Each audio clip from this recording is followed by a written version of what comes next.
Political party کو اپنی فوج کے ساتھ لڑا دیا جائے. یعنی ہمیں اور فوج کو ایک ایسا پیش کیا جائے کہ ہم ایک دوسرے کے کوئی مخالف ہیں, اور یہ ایک پلان کر کے کیا جا رہا ہے. میں صرف جو آپ سب دیکھ رہے ہیں, میں آپ کو یاد کرانا چاہتا ہوں کہ جب ہماری گورنمنٹ چل رہی تھی تو سب سے زیادہ تنقید جب آتی تھی ہندوستان سے میرے اوپر, تو وہ یہ کیا کہتے تھے کہ عمران خان فوجیوں کا, پاکستانی فوج لے کے آئی ہوا ہے, ان کا پتلا ہے. سب سے زیادہ یہ کرتے تھے, اور مسلسل ان کو تکلیف تھی کہ جی یہ فوج اور گورنمنٹ ایک ہی پیج پہ چل رہی ہے. آپ کو پتہ نہیں اس چیز کا علم ہے یا نہیں, یا یاد ہو یا نہ ہو, کہ ایک ہمارے سوشل میڈیا کے جنونی نوجوانوں نے ایک چیز, ایک بے نقاب کیا جس کو کہتے تھے یورپین یونین کی ڈس انفارمیشن لیب. یہ کیا تھی؟ اس میں تقریباً 800 فیک سائٹس تھی, اور یہ فیک سائٹس کیا کر رہی تھی؟ یہ مسلسل پاکستان کے خلاف پروپیگنڈا کر رہی تھی, جس میں کئی پاکستان کے صحافی بھی شامل تھے, کئی وہ لوگ شامل تھے جو آج اس امپورٹڈ حکومت کے ساتھ آپ نظر آتے ہیں. اور یہ کیا کہہ رہے تھے؟ دو لوگوں کو اٹیک کر رہے تھے, ایک عمران خان کو اور ایک پاکستانی فوج کو, اور تکلیف یہ تھی کہ یہ ساتھ چل رہے ہیں.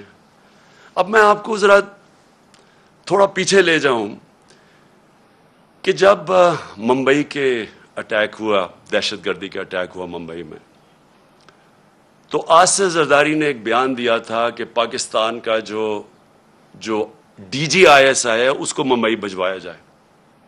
یعنی سوچیں کہ اپنا ملک کا اس وقت صدر تھا, کہتا تھا اس کو ممبئی بھجوایا جائے. اور پھر یہی آصف زرداری حسین حقانی کے ذریعے امریکنوں کو میسج پہنچاتا ہے کہ امریکنوں کو کہہ رہا ہے کہ پاکستان کی فوج سے آصف زرداری کو بچائیں.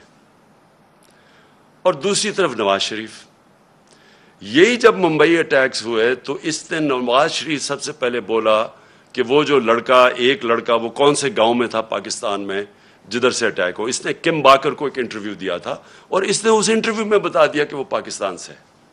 یعنی پہلے ہی ایک بہت بڑا ایک پاکستان کے خلاف ایک مہم چلی ہوئی تھی, اور خاص طور پہ آئی ایس آئی اور پاکستانی فوج کو ٹارگٹ کیا جا رہا تھا.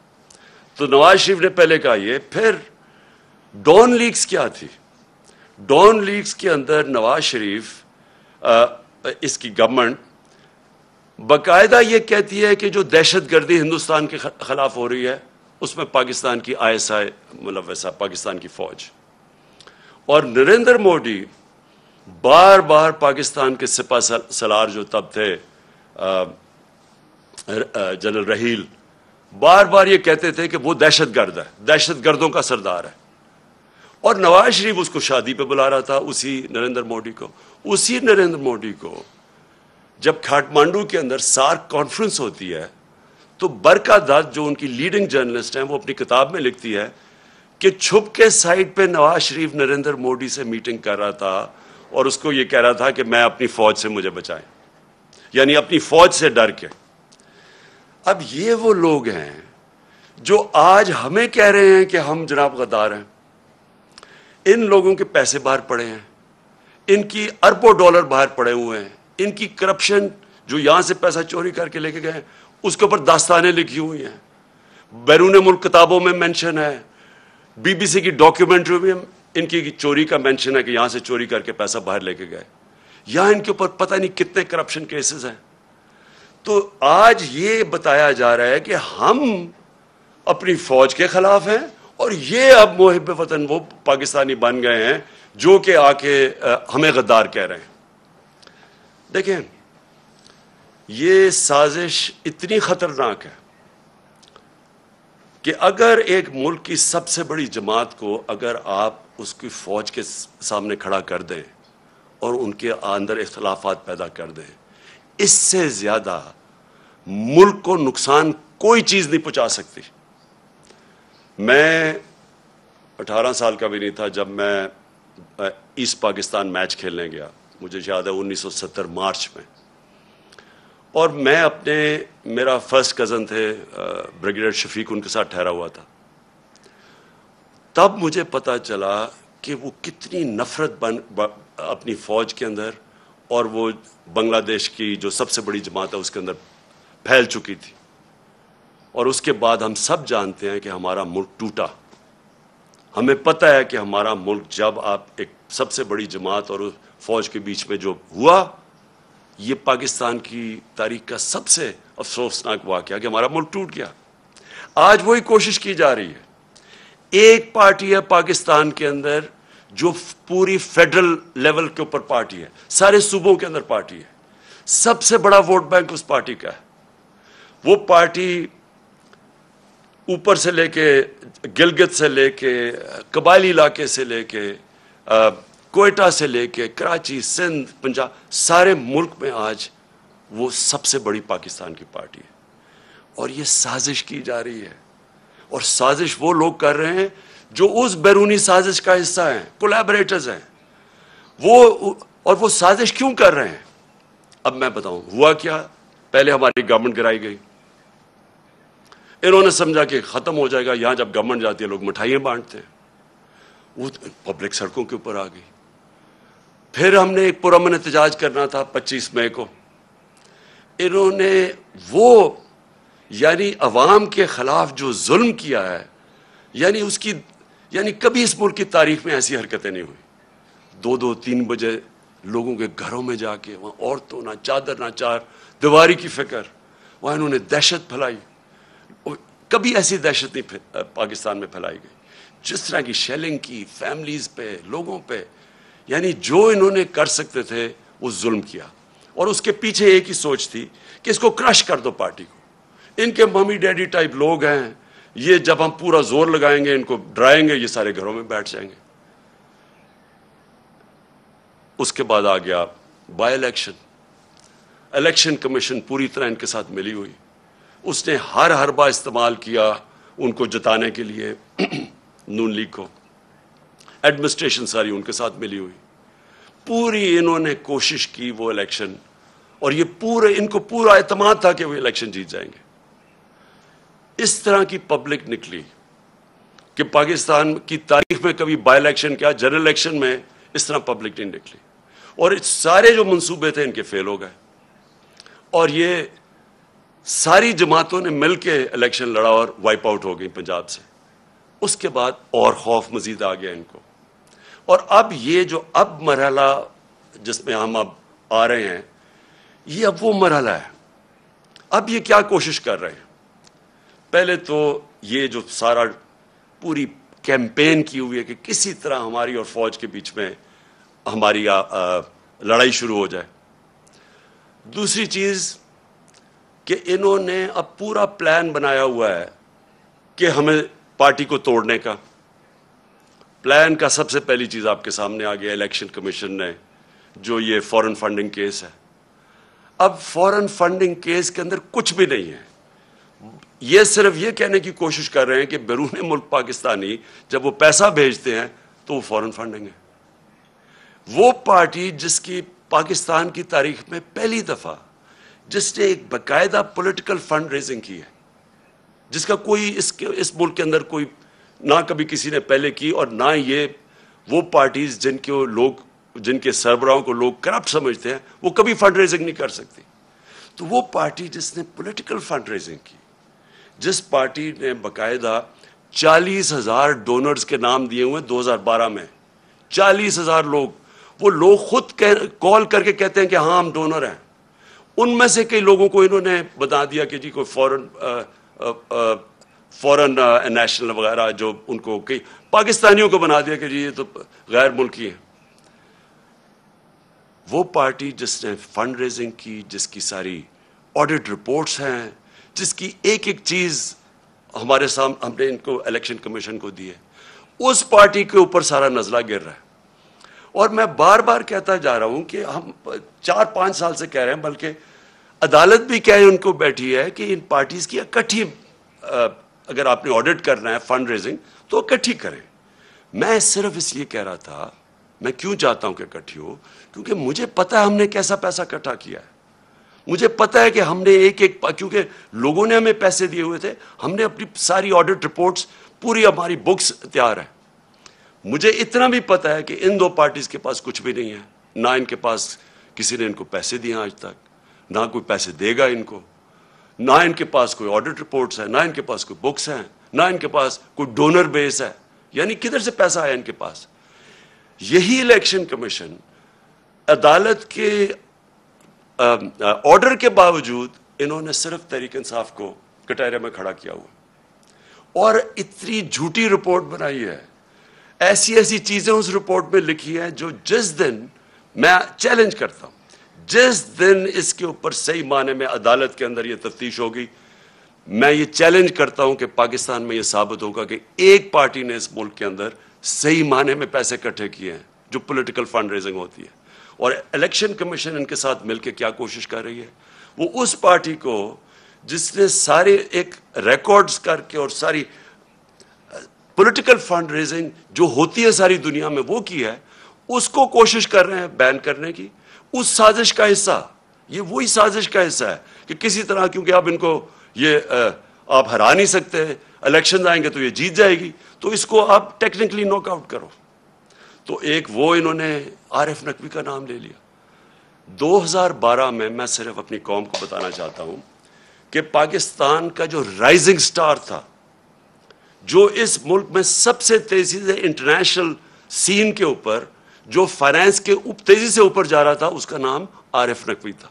اس نے کراچی الیکٹرک, ہم نے نہیں اس کو کراچی الیکٹرک کی پرائیویٹائزیشن کی, وہ ان دو پارٹیز کے دور میں وہ اس کو کراچی الیکٹرک کی اس کو دی گئی تھی پرائیویٹائزیشن میں, اور اس کی بل گیٹس اس کو پیسے اس کو انویسٹ کر رہا ہے اس کے فنڈ کے اندر, وہ پرنس چارلز کی چیریٹی کو پیسے دے رہا ہے. اور یہ الیکشن کمیشن کہہ رہی ہے ہم 2012 کی بات کریں, کہتی ہے 2018 میں وہ فراڈ اس کے اوپر چارجز لگے.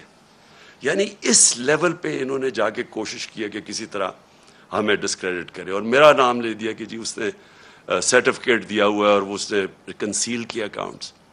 میں آج آپ کو پھر سے کہہ دوں کہ سرٹیفکیٹ دینا ہمیشہ, جب آپ سرٹیفائی کرتے ہیں, وہ ایک پروسیس سے آپ کے پاس پہنچتی ہے.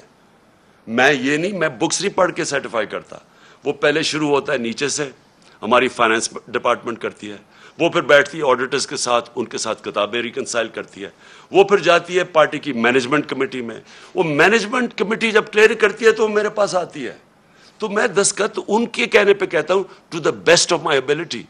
میں سرٹیفائی, میں نے وہ کتابیں نہیں دیکھی ہوتی, جبکہ میں اپنے جو اثاثے ڈکلیئر کرتا ہوں تو وہ میں ایفیڈیوٹ دیتا ہوں, کیونکہ میں دیکھ کے کرتا ہوں. تو اس کے اوپر یہ کوشش کر رہے ہیں ڈسکوالیفائی کرنے کی. ایک یہ ان کا طریقہ ہے. دوسرا اب یہ توشہ خانہ کیس ہے. میں پھر اپنی قوم کے سامنے ایک اور چیز کہتا ہوں, ساروں کا جو اس ملک کے پرائم منسٹرز اور پریزیڈنٹ بنے ہیں, جو اس ملک کے اندر بڑے بڑے عہدوں پہ رہے ہیں, سب کو تحفے ملتے ہیں, آرمی چیف کو ملتے ہیں, سب کو ملتے ہیں. ساروں کو انویسٹیگیٹ کریں کہ کیا لیگلی جو بھی انہوں نے کام کیا ہے قانون کے دائرے میں کیا ہے یا کوئی چیز غیر قانونی کی ہے. میں آج پھر آپ کو کہتا ہوں, جس دن یہ ہوگا, ساری چیزیں میں نے قانون کے بیچ میں کی ہیں, اور مجھے پتا ہے کہ کن کو انہوں نے قانون کے دائرے میں نہیں رہ کے کی. آصف زرداری نے 3 گاڑیاں لی ہیں وہاں سے توشہ خانہ سے, جو کہ آپ نہیں لے سکتے. مجھے بھی ایک گاڑی ملی تھی, آپ گاڑی توشہ خانہ سے نہیں نکال سکتے. آصف زرداری نے 3 مہنگی گاڑیاں اور نواز شریف نے 1 لی ہے, اور یہ بالکل غیر قانونی ہے. تو میں یہ چاہتا ہوں کہ اس کے اوپر بھی آئے. یہ 2 چیزیں ہیں کوشش کر رہے ہیں مجھے ڈسکوالیفائی کرنے کی, اور یہ تیسری بھی چیز کر رہے ہیں, اور جس کی اب آپ کے سامنے یہ آنے والا ہے, اب یہ فیز آنے والا ہے. اب ان کی کوشش یہ ہے کہ کسی طرح عمران خان کی کردار کشی کی جائے, کیونکہ ایک طریقہ پارٹی کو ختم کرنے کا یا پارٹی کو ڈسکوالیفائی کرو وہ مشکل ہے. دوسرا ہے کہ عمران خان کے اوپر کردار کشی کرو اور کسی نہ کسی طرح پھنساؤ کسی کیس میں. اور کردار کشی کے لیے ان کو پتہ ہے کہ کون سے میڈیا ہاؤسز ان کے ساتھ پوری طرح تعاون کریں گے, اور ان کو شک تھا, یہ جو ARY کے اوپر انہوں نے ایکشن لیا ہے, مجھے یہ اسی پلان کا حصہ ہے کہ کوئی چینل جو میرا موقف رکھے گی اس کو بند کر دو, یوٹیوبرز جو میرا موقف رکھیں گے ان کے منہ بند کر دو، خوف اتنا پھیلا دو کہ کوئی میرا موقف ہی نہ رکھے، اور وہ جو چینلز ہیں جو کہ جن کے اوپر ہمیں پتہ ہے کہ پیسہ چلتا ہے، اور ان کو پوری طرح میری کردار کشی پہ استعمال کیا جائے. اور یہ ان کا پلان ہے. اب یہ پلان شروع ہو رہا ہے، یہ جو ARY سے ہوا ہے یہ اس پلان کا حصہ ہے. اور یہ ابھی یوٹیوبرز پہ آئیں گے، ابھی یہ سوشل میڈیا کے اوپر آئیں گے، کوشش کریں گے کہ پورا منہ بند کر دیا جائے اور پوری طرح ایک عمران خان کو پبلک کے اندر ذلیل کیا جائے. میں پھر اپنی قوم کے سامنے کہتا ہوں کہ دیکھیں، میرا یہ ایمان ہے کہ عزت صرف اللہ دیتا ہے، اور اللہ کی اجازت کے بغیر کوئی کسی کو ذلیل نہیں کر سکتا. تھوڑی دیر کے لیے آپ سب کو پاگل بنا سکتے ہیں، آج تک کوئی بھی ایسا پیدا نہیں ہوا جو سارا وقت سب کو پاگل بنا لے. مجھے صرف افسوس یہ ہے کہ یہ جو پروسیس کرنے اب جا رہے ہیں، یہ جس طرح کی اب سختی دکھا رہے ہیں، یہ جو ایک پورا ایک نیا کہ مسل دکھا کے تو اب ہم ان کو کرش کریں گے، لوگوں کو ڈرا دیں گے، دھمکا دیں گے، اب صرف ملک کا نقصان کر رہے ہیں. میں اپنی قوم کے سامنے کہہ رہا ہوں کہ یہ جو اب فیز آ رہا ہے ان کا، اس سے ہمارا ملک ڈیمیج ہوگا. ملک کا سوچنا چاہیے. یہ صرف ذاتی مفادات کے اوپر اور بیرونی جو چاہتے ہیں، جو وہ چاہتے کیا بیرونی کیا جنہوں نے ہماری گورنمنٹ گرائی، کیا وہ چاہتے ہیں مضبوط پاکستان؟ کیا وہ چاہتے ہیں کہ پاکستان ایک ملک بنے جو اپنے پیر پہ کھڑا ہو جائے؟ کیا وہ نہیں چاہتے کہ پاکستان لائف سپورٹ مشین پہ رہے، تھوڑے تھوڑے پیسے دیتے رہو ان کو، ان کی؟ اور یہ مجھے نہیں پتا کہ پاکستان کی ایئر سپیس استعمال ہوئی ہے یا نہیں، لیکن بیرونی اخبار، ویسٹرن اخبار آپ پڑھیں تو وہ سارے کہہ رہے ہیں کہ کوئی ڈیل ہوئی ہے پاکستان کے اوپر سے، وہ ڈرون جا کے اس نے افغانستان میں یہ ڈرون اٹیک کیا ہے. اگر ہم یہ کر رہے ہیں کہ جی تھوڑے سے پیسے مل جائیں گے اسے، میں پھر اپنی قوم کو کہنا چاہتا ہوں، دیکھیں ہم نے 80 کی دہائی میں پوری مدد کی، ٹھیک ہے اس وقت مجاہد تھے ہم، ہمارے ہمسائے ملک پہ کسی کا دوسرے ملک کا قبضہ تھا، لیکن ہم استعمال ہوئے. جیسے ہی وہ وہاں سے قبضہ ہٹا تو ہمارے اوپر سینکشنز لگ گئی تھیں. یہاں 50 لاکھ ریفیوجیز تھے پاکستان میں، یہاں کلیشنکوف اور ڈرگز آ گئی تھیں، یہاں سیکٹیرین گروپس، ملیٹنٹ گروپس آپس میں لڑنا شروع ہو گئے تھے. اس سے پہلے اور پاکستان تھا، افغان جہاد کے بعد پاکستان بدل چکا تھا. پھر ہم نے ان کی مدد کی، اور سب کو پتہ ہے کہ جب وار آن ٹیرر میں دھمکی ملی اور ہم نے ان کی مدد کی، کیا ملا پاکستان کو؟ اس سے $20 ارب ملا. تو جو نقصان پاکستان کا ہوا، جو 80,000 لوگ ہمارے قربان کیے گئے، جو ہمارے فوجیوں نے شہادتیں دیں، تو کس لیے ہم نے کیا؟ ہمیں تب بھی یہ استعمال کیا گیا، دھمکی ملی، ہمارے گھٹنے گوڈوں میں جان ہی نہیں تھی کہ کھڑے ہو کے ہم ایک خوددار قوم کی طرح ان کا فیس کرتے. ہم پھر جھک گئے، اور بڑی بھاری قیمت قوم نے ادا کی اس کی. چھوٹی سے ایلیٹ ہے جن کو وہ جو پیسہ آتا ہے وہ باہر بھجوا دیتے تھے، ان کے بینک اکاؤنٹس بڑھتے رہے، لیکن قوم کو تو نقصان ہوا. ابھی بھی مجھے خطرہ ہے کہ اگر ہم یہ تھوڑے سے ڈالرز کے لیے اس ایجنڈے کا حصہ بھی بن جائے، اور وہ اس ایجنڈے سے ہم پھر کسی کانفلکٹ میں پھنس جائیں، کسی قسم کے انتشار میں پھنس جائے ہمارا ملک، تو آخر میں ہمیں ماضی سے پتہ ہے کہ فائدہ تھوڑا ہوتا ہے، نقصان بہت زیادہ ہوتا ہے. اور ابھی بھی میں یہ آج ضرور کہنا چاہتا ہوں کہ یہ جو ہم دیکھ رہے ہیں TTP کی ایکٹیویٹیز پختونخوا میں، اور ہم دیکھ رہے ہیں انہوں نے ٹارگٹ کر رہے ہیں، میرے کئی تحریک انصاف کے وزیر اور میرے MPs مجھے بتا رہے ہیں کہ ان کو دھمکیاں آ رہی ہیں اب TTP کی طرف سے. میں اس کے اوپر بھی مجھے حیرت ہے کہ ان دنوں میں تو جب TTP ایکٹیو تھی تو وہ تو یہ کہتی تھی کہ جو امریکہ کے کولیبریٹرز ہیں ہم ان کے خلاف ہیں، اس لیے ہم اٹیک کر رہے ہیں. تو یہاں تو وہ گورنمنٹ ہے جو ایک آزاد پاکستان چاہتی ہے، تو اس کو کیوں ٹارگٹ کیا جا رہا ہے؟ مجھے اس میں بھی ایک سازش نظر آ رہی ہے. میں سمجھتا ہوں یہ بھی ایک سازش کے تحت گیم چل رہی ہے ہماری پارٹی کو کمزور کرنے کے لیے. اور وہ جو ایک بیرونی سازش وہ چاہتے ہیں کہ کمزور ہماری پارٹی جتنی کمزور ہو، اس کے بعد ان کے لیے آسان ہوگا ملک کو کنٹرول کرنا. تو میں اور پھر آتا ہوں شہباز گل کے اوپر. دیکھیں شہباز گل نے جو کہا، اور اگر وہ قانون کے خلاف تھا تو بڑا آسان ہے اس کا.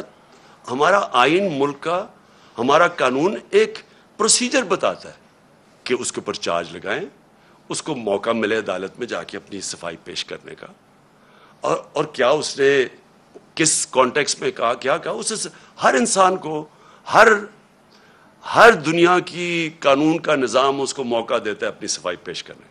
لیکن جو یہ ہوا، اس کی گاڑی کو شیشے توڑ دیے، اس کو جس طرح اٹھایا، اس کے ڈرائیور کو مارا گیا، پتہ ہی نہیں کدھر غائب ہو گیا وہ، ہم ڈھونڈتے پھر رہے ہیں، پتہ چلوا رہے ہیں کہ جی وہ کدھر جی گیا. یہ کون سے قانون اور آئین کے مطابق ہوا؟ اور میں اپنی پارٹی کی طرف سے واضح کر دوں، ہمارا کیونکہ پھر سے جینا مرنا اس ملک میں ہے. میرے کوئی بیرونی ملک کے ساتھ سے نہیں پڑے کہ میں جب مشکل پڑے تو باہر بھاگ جاؤں. میں نے تو جینا مرنا یہاں ہے، میرا تو کچھ نہیں باہر. ہماری طرح کے لوگوں کو زیادہ اس ملک کی فکر ہے، اور جس کو اس ملک کی فکر ہے وہ چاہتا ہے کہ اس کی فوج ملک کا ایک مضبوط ادارہ بنے. وہ کبھی نہیں چاہے گا کہ اس کا ملک کا ادارہ کمزور ہو. وہ لوگ جنہوں نے اس ملک سے کیا کیا تھا پہلے، میں یہ چاہتا ہوں کہ آج اب ایک چھوٹا سا کلپ دیکھ لیں. میں صرف چاہتا ہوں، اس سے بہت بڑی سٹیٹمنٹس ہیں ہمارے پاس، لیکن میں میڈیا کے لیے صرف دکھانا چاہتا ہوں کہ صرف یہ کلپ دیکھیں کہ شہباز گل نے کیا کہا، اور یہ دیکھ لیں کہ یہ جو بڑے بڑے نام آج پھر رہے ہیں جو ہمیں کہہ رہے ہیں غدار ہے، انہوں نے کیا کہا اور ان کے اوپر کیا ایکشن لیا گیا. یعنی انہوں نے کیا کہا، کیا ایکشن لیا گیا، اور جو ایکشن لیا گیا شہباز گل کے اوپر، یہ ذرا دیکھیں. قمر جاوید باجوہ صاحب، آپ نے ہماری اچھی بھلی چلتی حکومت کو رخصت کروایا، ججوں سے زور زبردستی سے فیصلے آپ نے لکھوا کہ ملک توڑنے والے فوجی جرنیل، ان کی لاشوں کو پاکستان کے جھنڈوں میں لپیٹ کر ان کو دفنایا گیا. رکھو کراچی کے بہن بھائیوں، ایک یا دو افراد ادارہ نہیں ہوا کرتے. ایک یا دو افراد اداروں کی بدنامی کا باعث بنا کرتے ہیں، اور جب وہ ادارے کی آڑ لیتے ہیں تو اس میں پھر ادارے کے اوپر ناقابل تلافی نقصان ہوتا ہے.